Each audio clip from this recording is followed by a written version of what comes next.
Je suis mathématico, je devais vous raconter une histoire, c'est d'ailleurs pour cela que vous avez ouvert ce livre, mais à cause d'une mésaventure, tous mes membres sont envolés je ne sais où. J'ai découvert que c'était Géographico, un vieil ami, qui m'avait joué un mauvais tour. Il m'a laissé un indice pour retrouver toutes les parties de mon corps. Il faut que je me rende dans le pays de naissance de chacun de mes membres. J'espère que vous êtes motivés pour m'aider. En voyageant à travers le monde, j'ai réussi à retrouver la moitié de mon corps.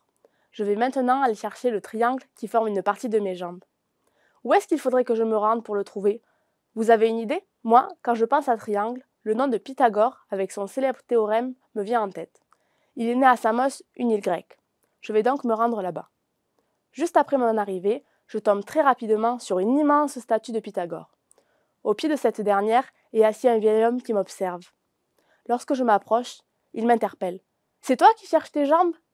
Je lui réponds alors que c'est bien moi, et il me pose une énigme. Est-ce qu'un triangle peut avoir une surface nulle? À votre avis, quelle est la réponse?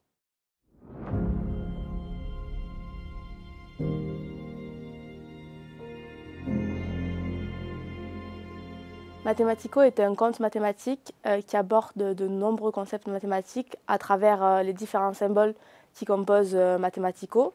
Il y a par exemple l'addition avec le signe plus, la multiplication, la géométrie, la comparaison des nombres ou les chiffres en général. Ce conte mathématique qui permet de faire voir aux enfants que les mathématiques sont une construction, que tous les concepts mathématiques n'ont pas toujours existé, qui sont apparus au fur et à mesure pour répondre aux besoins des hommes. Ils en apprennent aussi plus sur l'histoire des mathématiques en général, où les différents concepts sont apparus, à quelle époque. Grâce à ce conte, on peut aussi travailler en classe de deux manières différentes. Donc soit on découpe l'histoire en chapitres, donc chaque étape du voyage de Mathematico est un chapitre. Après, on en fait une leçon et une batterie d'exercices.